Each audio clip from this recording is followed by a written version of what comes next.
Hello everyone and welcome back. So in this tutorial I'm going to tell you how you can use other GPTs excluding ChatGPT. You can use other GPTs of writing, programming or research.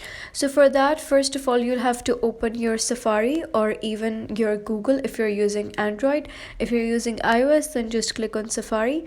Once again, if you're using Android or any other phone, so just go on the search over there and click on search for explore GPT here.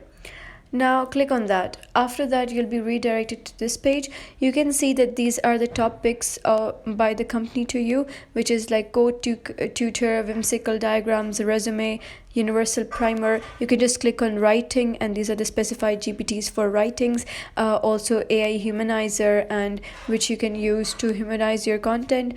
And also productivity, where you can create anything using Canva, image generator pro, anything like that. You can also use research and analysis like Scholar GPT, and you can just see Excel AI is a very good GPT.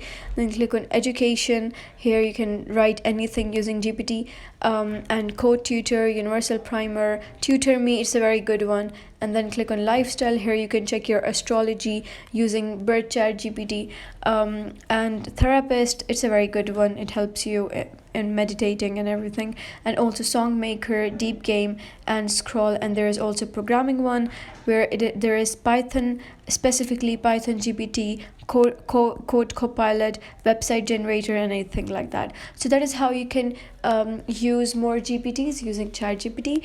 If you found this tutorial helpful, give it a thumbs up and don't forget to subscribe.